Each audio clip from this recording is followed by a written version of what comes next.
매일 성경 본문을 이렇게 따라서 목요일 이렇게 기도회 말씀으로 이렇게 대신해서 여러분 다 이미 읽고 또 묵상하셨겠지만 또 저랑 같이 나누면서 또 좋은 기도의 시간이 되면 좋겠습니다.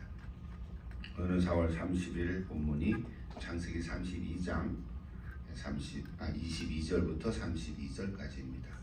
32장 22절부터 32절인데 계속해서 야곱의 생애의 이야기인데 오늘 본문이 사실은 야곱의 생애에서는 가장 절정에 가까운 절정에 달하는 그런 어떤 신앙적인 경험을 하는 그런 이야기입니다.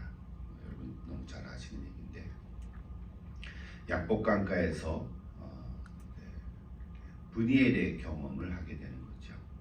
그래서 결과적으로는 그의 이름이 이제 새롭게 바뀌어지는 그래서 새로운 체험을 하는 그런 본문의 이야기입니다. 자, 오늘 말씀을 통해서 또 우리에게 주시는 메시지를 듣고 순종하면서 또 나에게는 어떤 새로운 또 삶을 허락하시는 길이 있는가 생각하면서 같이 기도하는 시간 되면 좋겠습니다.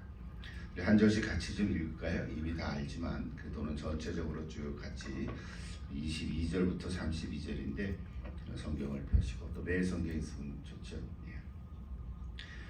다 같이 한번 천천히 읽습니다. 빨리 안 읽을 테니까 여러분 이렇게 읽으면서 같이 묵상하는 시간 되면 좋겠습니다. 22절입니다. 밤에 일어나 두 아내와 두 여종과 11 아들을 인도하여 약복 나루를 건널새 그들을 인도하여 시내를 건너가게 하며 그의 소유도 건너가게 하고 야곱은 홀로 남았더니 어떤 사람이 날이 새도록 야곱과 씨름하다가 자기가 야곱을 이기지 못함을 보고 그가 야곱의 허벅지 관절을 치매 야곱의 허벅지 관절이 그 사람과 씨름할 때에 어긋났더라. 그가 이르되 날이 새려하니 나로 가게 하라. 야곱이 이르되 당신이 내게 축복하지 아니하면 가게 하지 아니하겠나이다. 그 사람이 그에게 이르되 네 이름이 무엇이냐? 그가 이르되 야곱이니이다. 그가 이르되 네 이름을 다시는 야곱이라 부를 것이 아니요 이스라엘이라 부를 것이니 이는 내가 하나님과 및 사람들과 겨루어 이겼음이니라. 야곱이 청하여 이르되 당신의 이름을 알려주소서. 그 사람이 이르되 어찌하여 내 이름을 묻느냐 하고 거기서 야곱에게 축복한지라. 그러므로 야곱이 그곳 이름을 브니엘이라 하였으니 그가 이르기를 내가 하나님과 대면하여 보았으나 내 생명이 보존되었다 함이더라. 그가 브니엘을 지날 때에 해가 돋았고 그의 허벅다리로 말미암아 절었더라. 그 사람이 야곱의 허벅지 관절에 있는 둔부의 힘줄을 쳤으므로 이스라엘 사람들이 지금까지 허벅지 관절에 있는 둔부의 힘줄을 먹지 아니하더라. 잘 아시는 말씀이죠. 여러분 다. 약복강은 지도를 볼 수는 없지만 요단강은 알죠? 요단강의 동편에서부터 시작해서 서편으로 흘러가는 일종의 한 지류라고 볼 수 있습니다. 옆으로 흘러가는 강이죠. 요단강 동쪽에서 시작해서 서쪽으로 흘러가는 그래서 합류하는 그런 지류죠. 저를 보니까 길이가 약 한 40에서 43마일 정도. 뭐 조금 뭐 길 수도 있죠. 길거나 짧거나. 여기 특별히 약복이라는 말은 히브리 말로 야보크 이렇게 발음을 하는데 이 24절에 아까 읽었지만 24절에 씨름하다 하는 단어가 나오잖아요. 씨름하다 하는 그 히브리 단어가 아바크거든요. 그러니까 약복이라는 야보크하고 씨름하다는 아보크하고 자음 하나가 이렇게 살짝 달라진 거예요. 그러니까 이게 단어 가지고 이제 지금 이야기를 하는 건데, 동시에 야곱이라는 말도 히브리어인데 자음 두 개가 또 이렇게 겹쳐서 쓰여진 단어예요. 그러니까 야복하면 야곱이 생각나게끔 돼 있어요. 우리는 그냥 한국말로 약복강 하니까 어디 뭐 큰 강 같은 생각이 들지만, 사실은 약복이라는 말이 씨름하다 하는 동사의 단어와 같은 뿌리를 갖고 있고, 동시에 야곱이라는 단어하고도 이제 같은 연상하는 단어가 된 것입니다. 이렇게 중요한 건 아니지만 핵심은 뭐냐면, 오늘 본문의 핵심은 전이해가 있죠. 야곱의 에서를 만나러 오다가 이제 에서가 400명을 데리고 온다 그러니까 이제 두려워하게 됐죠. 그래서 다 떠나보내죠. 재물도 보내고 자녀들도 보내고 아내들도 다 보내고, 그래서 홀로 남았더라 그랬어요. 오늘 핵심은 이 홀로 남은 야곱의 모습, 여기에 있습니다. 홀로 있음, 참 중요하죠. 신앙적으로도 내가 하나님 앞에서 홀로 있다, 홀로 있음, 홀로 있는 시간. 그래서 우리 신앙의 홀로서기를 해야 되는데, 그래서 신앙의 홀로서기를 할 수 있는 이것이 오늘 핵심 메시지입니다. 자, 야곱은 이제 더 이상 도망갈 곳이 없습니다. 물러날 길도 없죠. 뒤로 돌아갈 수도 없고, 그렇다고 그래서 피한다고 피해지는 것도 아닙니다. 야곱의 그 상황이 그렇죠. 지금 막혔죠. 앞에도 막히고 뒤로 돌아갈 수도 없고 또 어디를 피할 수도 없고, 그래서 홀로 있음, 홀로 있게 됐죠. 그래서 우리가 하나 생각하는 거, 홀로 있다는 거는 단어지만 외로움을 얘기하는 건 아니에요. 그냥 혼자 있는 거예요. 혼자 있는 사람은 좀 외로움도 있죠. 고독하고. 그런 얘기를 하는 게 아니라, 이 홀로 있다는 거는 바로 사실은 하나님을 대면할 수 있는 절호의 시간인 거예요. 평소에는 이럴 시간을 갖기가 쉽지가 않습니다. 자기에게 맡은 일들을 하다 보면 또 새벽부터 밤까지 또 어떤 일들을 계획하고 막 왔다 갔다 하다 보면 하나님 앞에서 내가 홀로 서 있다, 하나님과 1대1로 대면하는 그런 시간을 갖기가 쉽지 않습니다. 그래서 옛날에 한국에 있을 때는 너무 바쁘니까 아예 딱 며칠 휴가를 내고 산속에 가서 기도할 때가 있었어요. 산속에 가서 기도하면 한 3일, 한 일주일 넣고 기도하면 첫날은 무조건 자게 돼. 기도한다고 왔는데 계속 졸아, 그죠? 기도원에 가서 이게 좋은 거죠. 릴렉스도 하고. 그러니까 홀로 있다고 하는 거가 그렇게 외롭고 고독하다는 의미가 아니라 하나님과 1대1로 대면할 수 있는 시간을 갖게 되는 거죠. 그래서 오늘 전체의 핵심이에요. 성경 한 절씩 다시 좀 보십시다. 24절을 보시면, 그런데 야곱을 얘기해야 되는데 갑작스럽게 어떤 사람이 등장을 합니다. 초점이 어떤 사람에게 옮겨지기 시작했어요. 어떤 사람은 처음에는 어떤 인물인지 것 같았는데 잘 몰랐죠. 나중에 이제 알아보면 뭐예요? 하나님이 보내신 천사죠. 하나님의 천사, 이렇게 우리가 얘기를 합니다. 여러 번 얘기했지만 실제로 하나님의 천사가 이 땅에 나타날 때는 어떤 날개 달린 이런 그런 모습으로 나오는 거는 아니고, 성경은 그렇게 표현하지 않고 항상 남자의 모습으로 나타나죠. 30절에 보면 야곱이 고백을 해요. 그 어떤 사람을 천사처럼 하나님의 사자라고 생각을 했는데 하나님이라고 표현을 해요. 그러니까 야곱은 내가 하나님을 대면하여 보았으나 생명이 보존되었다. 그래서 브니엘이라는 단어가 나오고, 하나님의 얼굴, 이런 뜻이죠. 자, 오늘 말씀은 이 어떤 사람이 왜 갑자기 야곱에게 나타나서 씨름을 했는지는 설명해 주지 않습니다. 갑자기 어떤 사람이 나타난 거죠. 야곱이 홀로 있는데 어떤 사람이 나타난 거예요. 그러나 오늘 성경 그 과정과 결과는 알려줘요. 왜 나타났는지는 이제 그걸 통해서 이제 알게 되는 건데, 그래서 야곱의 삶의 변화가 일어나게 되는 거죠. 자, 과정은 이미 읽었으니까 그 내용을 뭐 자세히 언급할 필요는 없겠지만 전체적인 문맥에서 볼 때 한 몇 가지 우리에게 주시는 영적인 교훈이 있는데 그거 좀 한번 살펴보고자 합니다. 25절 다시 보세요. 자, 25절을 보면 그 사람이 야곱을 이기지 못하였다 그랬어요. 씨름을 하는데 하나님의 천사가 사람으로 변화돼서 야곱에게 왔는데 야곱과 씨름을 했는데 이기지 못했다? 말이 안 되죠. 천사가 더 힘이 셀 거 아니에요. 힘으로만 봐도 툭 치면 넘어질 수밖에 없는데 이기지 못했다 그런 표현을 썼어요. 이것은 정말 그 초자연적인 천사의 존재가 힘에서 야곱에게 밀렸다고 얘기하는 것이 아니라 끝까지 야곱이 놓지 않으려고 하는 야곱 자신의 어떤 그 집요한 몸부림을 지금 이야기하고 있는 거죠. 그러니까 천사가 좀 봐주는 거죠. 근데 쓰러질 듯 하면 또 일어나서 또 싸우는 거예요. 여러분 혹시 권투 같은 그 권투 시합하는 경기를 본 적 있습니까?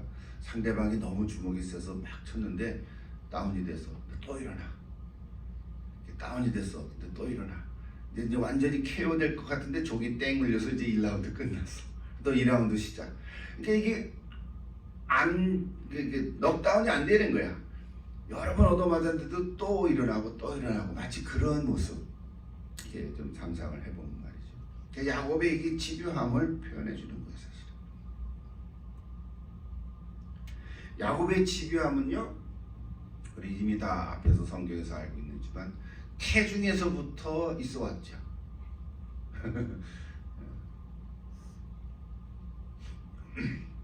리브가가 아이를 가졌는데 쌍둥이를 가졌다 그러잖아요. 근데 속에서부터 싸웠느니라. 근데 성경은 그렇게 표현하고 있어요. 출생할 때도 죄송합니다. 태어날 때도 형의 발꿈치를 붙잡고 태어날 정도로 이 집요함이 있었어요. 그래서 야곱이라는 사람은 첫 시작부터가 그냥 악작 같은 사람이에요. 이게 성격이죠. 이게 굳어진 그런 인격으로 볼 수 있어요. 또 그 사람이 야곱의 허벅지 관절을 쳐서 쩔뚝거리게 했어요.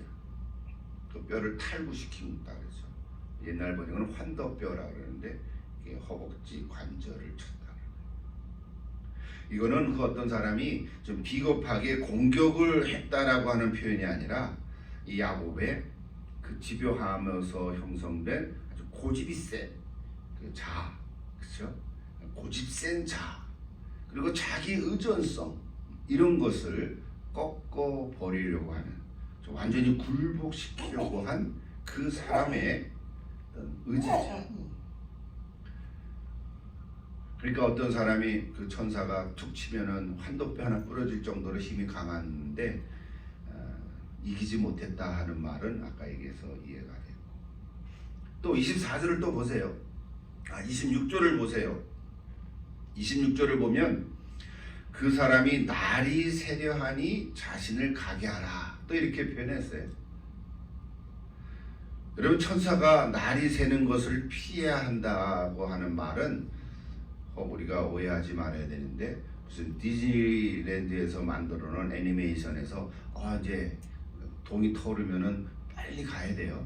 그런 영화 같은 거 본 적이 있죠? 그 뭐 신데렐라를 도와줄 왕자도 12시 땡 59분이야 빨리 가야 돼 뭐 이런 만화 본 적이 있잖아요. 그런 신화적인 얘기를 하려고 하는 건 아니에요. 날이 새려 하니까 나로 가게 하라. 해 뜨면은 이 천사는 없어지나? 뭐 그런 개념은 아니에요. 그렇게 생각하면 좀 이상한 거고, 그게 아니라 오히려 야곱이 그 부상한 몸을 이끌고 새벽이 되기까지 여전히 싸움을, 그 씨름을 멈추지 않고 있기에 이제 그 씨름을 끝날 때가 됐다 하는 것을 보여주는 거죠. 동이 튼다는 것은 이제 씨름이 끝날 때가 된 거예요. 밤새도록 했으니까 지쳤을 거 아닙니까? 야곱도 더 이상 이제는 막부터 싸우지 않고 대신 뭐라 그러냐면요, 그 26절에 내게 축복해라. 축복하지 아니하면 가게 하지 않겠다. 그러니까 야곱이 얻고자 하는 것은 싸우면서 이기고 승리하고 하는 것이 아니라 축복하게 하라고. 그러니까 하나님의 복을 얻기 위한 거죠. 그러니까 야곱이 야곱 생애 전체를 우리가 다 다루지는 못했지만 야곱이 어렸을 때부터 하나 꼭 마음속에 늘 갖고 있는 게 하나 있었어요. 그건 뭐예요? 하나님으로부터 오는 복을 내가 받아야 되겠다. 장자의 복. 그러니까 야곱이 우리가 생각하는 간교하고 속이는 자고 자가 강하고 고집이 세고 이런 인격의 모습은 있지만 하나 영적으로 끝까지 붙들고 있는 게 뭐냐면 하나님의 복이라는 거예요. 복이라는 것이 무슨 물질의 복도 있고 여러 가지 복이 있지만 그런 여러 가지 세상적인 복을 얘기하는 게 아니라 복은 하나님이 주신다. 하나님의 복. 내가 이거는 받아야 돼. 라고 하는 마음이 있는 거예요. 그래서 지금 다 지치고 밤새 씨름하고 다리도 이제 쫄떡거리고 그럼에도 불구하고 이 사람에게 나를 축복해라. 자, 천사가 복을 주는 건 아니잖아요. 하나님이 복을 주시는 건데 하나님에게 내게 복을 달라고 네가 간구해라, 구해라 그러는 거예요. 여러분 우리 자녀들 가운데도 좀 괴팍한 놈도 있을 수 있고 말 잘 안 듣는 애들도 있고 부모에게 속썩이는 아이가 있다 하더라도 그 자녀가 그런데 한 가지 꼭 부모로부터 주시는 복을 내가 받아야 돼. 굉장히 이기적일 수도 있고 욕심꾸러기 있지만 영적으로 볼 때 자녀가 부모로부터 받는 복, 또 영적으로 하나님으로부터 내려오는 복, 나 그거 하나는 내가 양보할 수 없어. 그런 자녀가 있다면 우리 신앙을 가진 부모님은 그 자녀가 귀하게 보일 거예요. 그렇죠? 세상적으로 이 자녀가 좀 잘못되기도 하고 여러 가지로 어려움도 있다 하더라도 영적으로 하나님의 복을 늘 갖고 있다고 하는 이 하나, 이것이 하나님께서도 야곱을 붙드는 이유 중에 하나입니다. 결과적으로 27절을 보십시오. 그 어떤 사람이 뭐라 그랬습니까? 야곱에게 네 이름이 뭐냐 이렇게 묻지요. 여러분 이름을 몰라서 물었겠습니까? 이름 몰라서 물은 정보를 캐려고 네 이름이 뭐냐 이렇게 묻는 건 아니었잖아요. 그죠? 옛날에 창세기에서 아담이 죄를 범하고 나무 뒤에 숨었는데 하나님이 아담아 어디 있느냐 어디서 몰라서 묻는 거예요. 다 아는 거죠. 마치 야곱에게 이름을 물은 거는 정보를 캐려는 게 아니라 야곱의 정체성을 묻는 거죠. 너 누구야? 너는 어떤 사람이야? 너 지금까지 어떻게 살아왔어? 너가 산 그 삶의 발자취가 뭐야? 너 자신을 돌이켜보고 스스로 직면해봐. 그걸 묻는 거잖아요. 너 이름 뭐야? 그러면 그 이름을 몰라서 묻는 게 아니잖아요. 너 도대체 어떤 사람이고 지금까지 어떻게 살아왔어? 너는 도대체 너 존재가 뭐야? 이거 묻는 거죠.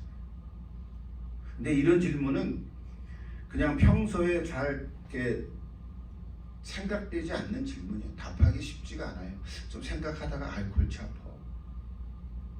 그럼 또 이제 흐지부지해지는 거죠. 해야 할 일을 또 해야 되고 이런 것처럼. 그래서 이 홀로 있는 시간을 통해서 이 생각들을 갖게 되는 게 귀한 거예요. 그래서 야곱이 자기 이름을 얘기하잖아요. 야곱이라고. 야곱은 원래 속이는 자라는 뜻이라 그랬잖아요. 근데 우리가 야곱이라 해서 참 멋있는 이름 같이 되는데 그거를 풀어서 한번 얘기해봐요. 너 이름 뭐야? 나는 속이는 사람입니다. 나는 사기꾼입니다. 그런 뜻이잖아요. 이름 자체가 나는 속이는 사람. 그때 그 사람이 이제는 속이는 자라고 부르지 말고 이스라엘이라고 해라. 이스라엘도 우리가 이스라엘 너무 많이 아는 단어인데 그걸 풀어서 보면 이스라엘의 뜻 자체는요 하나님이 겨루신다 이런 뜻이에요. 지금 어떤 사람이 와서 야곱과 씨름했잖아요. 겨루는 거죠. 이스라엘의 뜻 자체가 하나님과 씨름한다는 뜻이에요. 원래가. 그걸 이제 좋은 말로 신학적으로 하나님이 다스리신다 이런 뜻이 되는 거죠. 이스라엘이라는 뜻 자체가 하나님이 다스린다는 뜻이거든요. 근데 오늘 본문으로 단어를 끼워서 얘기하면 하나님이 씨름하신다, 하나님이 겨루신다, 이런 뜻인 거거든요. 그러니까 야곱이 네 이름 뭐냐 그랬더니 나는 속이는 사람입니다. 이제는 속이는 자라 그러지 말고 하나님과 겨루는 사람이라고 말해라, 이런 뜻이에요. 너는 이제 하나님과 겨루는 사람이야, 하나님이 너를 다스리는 사람이야, 이렇게 말하라는 거예요. 우리는 그냥 야곱이 이스라엘 이름을 바뀌어졌잖아요. 그러니까 그냥 이름 멋있네 이렇게만 생각하지만 그 뜻으로 좀 표현해 보면 이런 좀 이해가 되는 거죠. 28절에 보면 내가 하나님과 사람들과 겨루어 이겼음이라고 풀어서 설명하고 있습니다. 이거는 하나님을 상대로 야곱이 승부를 했다는 의미가 아닌 거예요. 싸워서 이겼다 이런 말이 아니라 너는 이제 하나님의 다스림 아래서 그 하나님을 놓지 말고 하나님을 붙잡고 그와 씨름하는 사람으로 살아가라는 거예요. 너는 이제 하나님과 씨름하면서 살아가라는 거예요. 여러분 한번 생각해 보시죠. 여러분 하나님과 씨름할 수 있습니까? 여기 뭐가 있어야지 씨름하지. 뭐 이렇게 유도처럼 딱 붙잡고 씨름해야 돼. 하나님과 씨름해 보십시오. 트위스트하는 거예요. 하나님과 막 씨름해 보십시오. 하나님과 씨름한다는 단어가 멋있는 말일 수 있어요. 영적으로 많이 풀어갈 수 있는데 거기까지만 얘기해야 되지만 하나님과 씨름하면서 살아가 보십시오. 이게 아바크라는 거죠. 아바크. 씨름하다는 단어가 아바크예요. 야곱이라는 단어가 같은 거죠. 야곱이라는 단어가 하나님과 씨름하는 존재로 살아가라. 여러분 이름이 바뀌었다고 해서 자동적으로 사람이 좋아지거나 인격이 성숙해지거나 신앙이 아주 그냥 대단해지는 건 아니에요. 이름 바뀌었다고 해서 그러진 않아요. 여러분도 그런 걸 알죠? 장명소라고 들어본 적 있습니까? 어디 있는지 모르겠어요. 한국에 장명서라고 있어요. 이제 할아버지들이 주로 쓰는 얘기인데 할머니도 쓰죠. 이게 손자가 이름이 나면 야, 그 이름은 안 좋다. 너 이름 때문에 내 인생이 이렇게 망하는 거야. 이름 바꿔. 그러면 너가 뭐랄까 잘 풀릴 거야. 뭐 이런 얘기하는 게 장명서라고 있어요. 근데 장명서에서 누가 이름을 줘주나요? 이상한 할아버지들이 이름을 줘주죠. 근데 네 인생은 어떤데 네 이름만 바꿔서 너가 잘 되고 하라야. 웃기는 거죠. 일종의 미신이죠. 이게. 여러분 이름을 바꿨다 그래서 내가 잘 된다고 보장은 없어요. 이거 다 사기꾼이죠. 이름 바꾸는 거가 대수는 아니에요. 자, 이런 교훈을 통해서 우리에게 주신 메시지 뭡니까? 아까 이미 얘기했지만 홀로 있음. 신앙의 홀로서기를 하는 건데요. 우리 야곱은 새 이름을 주신 하나님 앞에 이제는 내 인생이 내 거가 아니다. 그래서 그 이름에 합당한 길로 살아가게 되는 거죠. 그것을 누가 해요? 주어가 하나님이세요.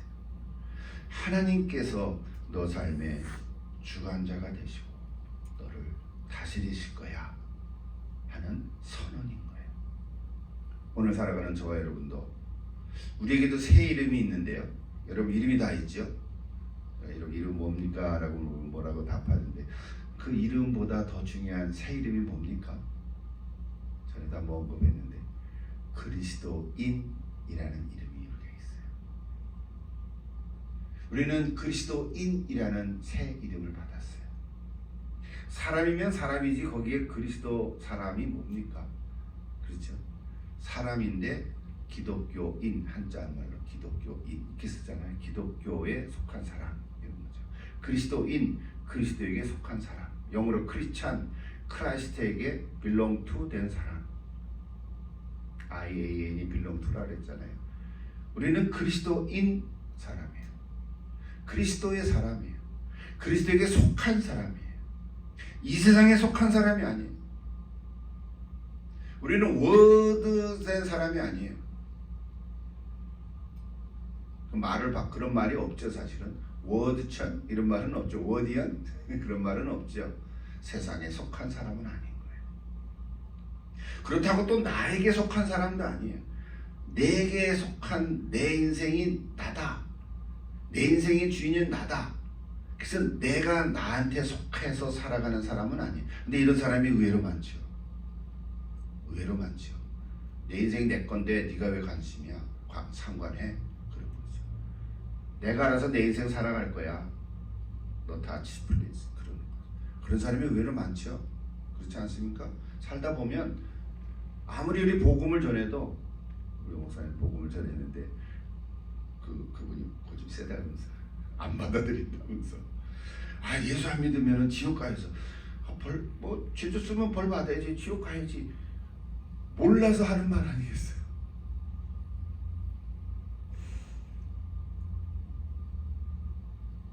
우리는 우리 교회 안에 있기 때문에 호칭을 주로 부르잖아요. 목사, 장로, 권사, 집사. 뭐 그 호칭도 없는 사람은 나는 그게 더 좋아. 우리 자매, 형제, 자매, 이 단어가 더 좋은데 사실은 호칭을 불러요. 그런데요, 사실은 그 호칭은 주님 몸된 교회를 잘 세워가고 헌신하고 봉사라가 주신 직분이에요. 직분이 꼭 새 이름은 아니에요. 직분은 중요해요. 직분은 중요해요. 그래서 직분답게 살아가야 돼요. 그렇죠?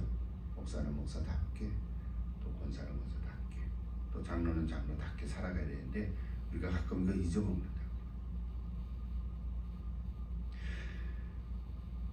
직분 센터가 되면 안 돼요. 직분 센터드 라이프. 우리는 God centered life가 돼야 되죠. 자기 중심이라는 것은 self centered life. 그렇게 말하죠. 자기 중심적인 삶. 이게 가장 힘든 거예요. 자기 중심적으로 살아가다 보면 그 자기, 그러니까 하나님 자리에 내가 들어간 거고, 하나님 자리에 내가 들어가는데 내가 중심된다 그러니까 조금은 이상하게 들리니까 거기다 머니를 넣어요. 머니 센터드 라이프. 어떤 사람은 돈이 인생의 중심이에요. 돈이면 다 되는 거예요. 돈이면 못할 게 없다라고 생각해서 돈이 인생의 최고의 가치관으로 가요. 머니 센터드 라이프. 어떤 사람은 자의식 센터드 라이프. 자꾸 말을 만들어 가는 거죠. 자기 인정을 받고 자기 자의식이 강한 사람이 있어요. 오늘 야곱도 그랬어요. 사실은 고집이 센 self centered life. 어떤 경우는 참 사람은 좋은데 자녀가 중심이 됐어요. 그 가정을 보면 자녀가 중심이야. 아들이 최고야, 딸이 최고야. 자기 이름 센터드 라이프. 오늘 저와 여러분은 예수 중심의 삶으로 살아가야 될 줄로 믿습니다. 이것이 새 이름이에요. 그리스도인이라고 하는 것은, 그리스도에 속했다는 것은 Jesus centered life. 예수 중심의 삶. 이제 우리 한 가운데 따라서 성령에 충만한 성령 중심의 삶. Holy Spirit centered life. 뭐 이런 얘기 안 하면 여러분 다 같이 한 마디에 다 한 가지 얘기를 지금 계속 하고 있는 한 가지 메시지. 오늘 본문을 통해서 우리에게 주시는 메시지는 오늘 우리에게도 주시는 줄로 믿습니다. 내가 주인이 아니고 내 마음대로, 내 생각대로, 내 느낌대로 사는 것이 아니라 하나님의 다스림을 받으며 살아가는 그리스도인인 줄로 믿습니다. 여러분, 내가 나를 다스리려고 나의 센 고집과 집요함을 내려놓아야 합니다. 야곱이 그 시간을 가졌어요. 그 시간을 가졌어요. 내가 스스로 깨닫고 하지 못하면 오늘 야곱처럼 어떤 사람이 와서 내 허벅지를 칠 수도 있어요. 내 허벅지를 치면서까지 하나님이 원하시는 것은 나를 내려놓게 하시는 거예요. 그것이 은혜입니다. 그것이 은혜입니다. 홀로 있음이 필요하고 중요한 거예요. 지난주에 설교할 대로 베드로에게 너는 나를 따르라. 그와 전체 맥을 같이 하는 것입니다. 여러분, 홀로 있음을 두려워하지 마십시오.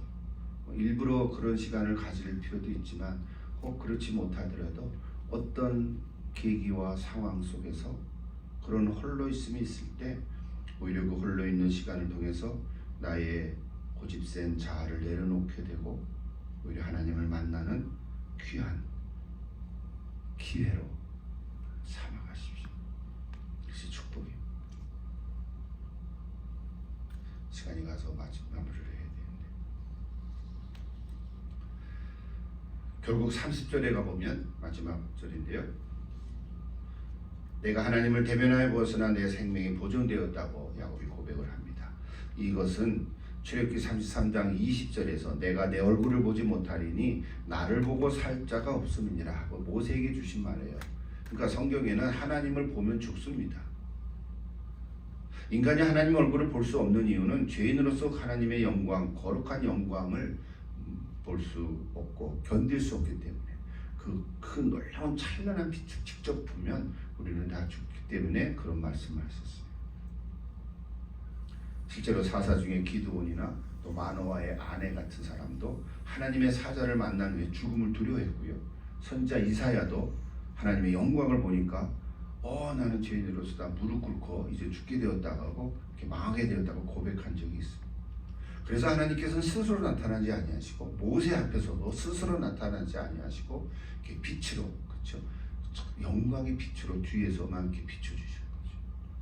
그러나 나중에 예수님 다시 오실 그날에는 고린도전서 13장의 고백처럼 우리가 하나님을 얼굴과 얼굴을 맞대어 볼 날이 있을 줄 믿습니다.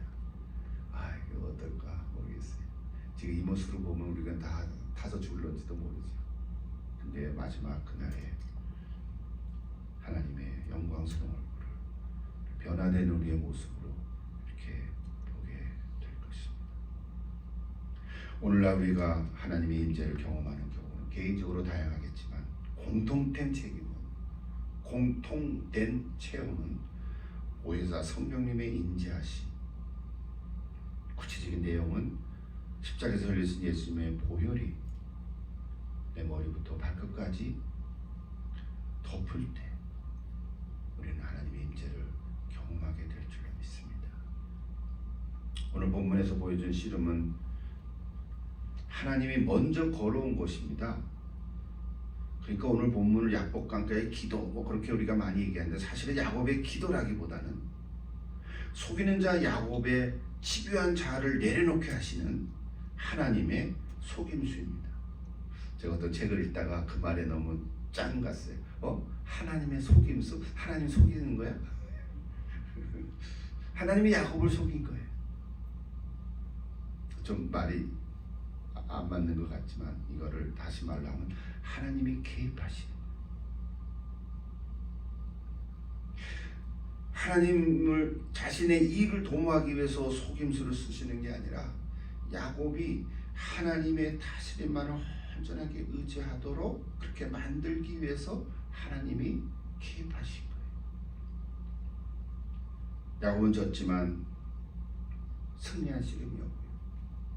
굴복했지만 새로운 이름을 얻었고 쩔뚝거렸지만 자신의 고집센 자아를 깨뜨릴 수 있는 그런 놀라운 체험이었습니다. 그동안 자신의 힘으로 살아왔던 그 고달픈 인생에서 이제는 하나님의 다스리심에 참 놀라운 평안함으로 살게 되었습니다. 어떤 것도 하나님의 복을 대신 할 수가 없습니다. 오늘 우리에게 주시는 이 메시지를 오늘 저나 여러분이나 마음에 새기고 또 개인적으로 잘 순종해서 오늘 저 여러분도 새롭게 변화된 삶을